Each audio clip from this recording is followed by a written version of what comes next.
The best gun mastery and technique ituturo ko sa inyo guys. Sobrang dali lang ng technique na to. Ayan, welcome back again sa ating YouTube channel. So ngayon guys, ang gagamitin po natin na script is Maris script. Bali, ang gagawin po natin is kukunin po natin yung mastery ng gun. So kahit anong gun na gusto mo, pwede nating makuha ng sobrang dali lang. Pwede kang matulog, pabayaan mo lang, magmamax na yung mastery mo sa gun mo. Bali, ang content po natin ngayon is gagamit po tayo ng Delta Executor with script plus auto clicker. Bali, simulan na natin. Ang first requirements natin is kailangan po talaga na i-delete po yung old version ng ating Delta Executor na Roblox. Ang second requirement natin is i-download po natin yung Delta na latest. Kung hindi nyo po alam kung paano i-install yon, maglalagay ako ng link sa baba para makita nyo yung full tutorial paano i-download at i-install ang Delta Executor at maglagay ng script. Bali, ang gagamitin po natin na script ngayon is Maris script, Maris Hub script. Ang Maris Hub script ay gagamitin lang po natin as alternative kasi minsan pag nag-update si Delta Executor, hindi nagagana si Reds. So, ito yung alternative lang to. Pero the best talaga yung Reds Hub script, guys. Ngayon lang, Maris yung gagamitin natin. Ang third natin gagawin is, gagamit nga tayo ng Maris Hub. So, ang gagawin natin is search po natin yun sa Google Chrome. Maris Hub script.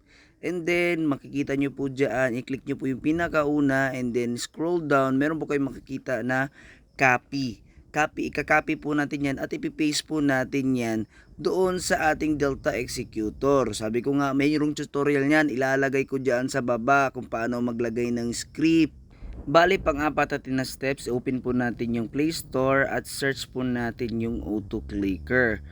Bali, pagka-click nyo po sa auto clicker, ang pinakaunang lalabas dyan, auto clicker app, yan po yung ginagamit ko. Install nyo lang po yan. Pagkatapos nyo pong install, kailangan nyo lang po yan i-open. Pagka-open nyo po, ganito po yung mangyayari. Merong animation dyan, nakiklik daw siya. Yan, ganyan.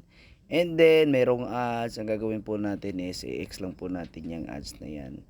And then, meron ka dito makikita, single point and multi-point. So, pwedeng multi yung ating i-click. Pero, ang gagamitin lang natin, single point lang muna. And then, click po natin itong start. And then, mayroon pong lalabas na floating na icon na may play button tsaka yung kung saan siya magkiklik. Since kompleto na lahat, ang gagawin na po natin is open na po natin yung Roblox natin, mag-login na po kayo, and then ipi-play na po natin yung Black Fruit. So ayan nga guys, nakikita nyo naman nandito pa rin yung floating na auto clicker, no? So ang gagawin natin, aantayin lang muna natin yan.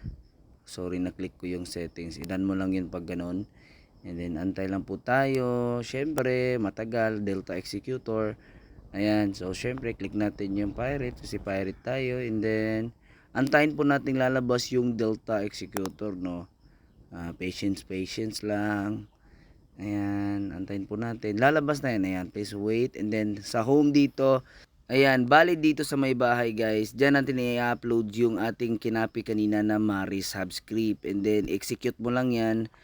And then, ayan, makikita nyo dito, click nyo po yung fruit 1.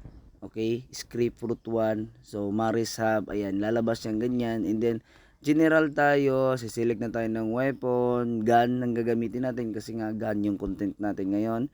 So, paano mag-mastery ng gun. And then, auto farm na agad guys. Diba, dati magmamastery ka pa, gun mastery. Pero, hindi kasi yun guys, hindi gagana yun kasi nga, kailangan mo pang i-click, itap yung ano mo. So, ngayon, gagawin natin, magtatap na lang siya ng auto clicker. So ipi-play mo lang yung play button ng auto clicker guys. Pag automatic yan, magtatap sa gitna, hindi makikita nyo ganyan, umaatake na siya. Makikita nyo naman guys, lumalaki yung damage niya. Bali, pwede na kayong matulog guys, no? Hanggang hanggang gusto nyo, for example maglalaba kayo or what, may gagawin kayo, pwede nyo nang ipamax yung gun mastery nyo, no? Kasi auto-click na yan siya. Pwede nyo stop, pwede nyo play again. So, pwede kayo maghanap ng anong gusto mong barrel, like ganito, bizarre. And then, wag mong i-play agad. So, stop muna natin and then X mo muna hanggang play mo agad. Ayan, i-play po natin click natin yung ano pala, yung gun, and then play na natin yan. And then titira na yan. Titira na yan. Makikita nyo naman, sobrang dami ng mastery. Ganyan lang guys, kadali lang guys. Ganyan lang kadali. Bale, pwede na po kayo matulog. 'Di ba? Kung anong gusto nyo. And then, pabayaan nyo lang talaga siya guys. No? Hindi siya ganong kabilis katulad ng dati.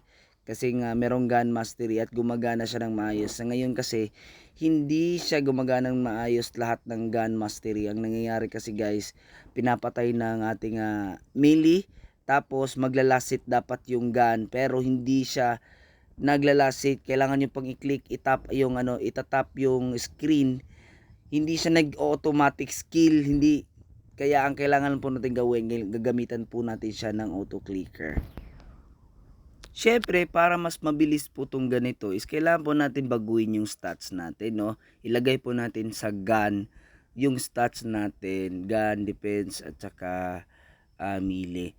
So, para at least mabilis po siya, and then masakit nga yung gun, mabilis po siyang makapag-level up mastery niya. Okay, that's it for now. Maraming salamat sa mga nanonood, and please do subscribe kung di ka pa nakapag-subscribe, like, share, and comment kung kaya mo. And then, see you in the next video. See you sa next video natin guys. Maraming salamat.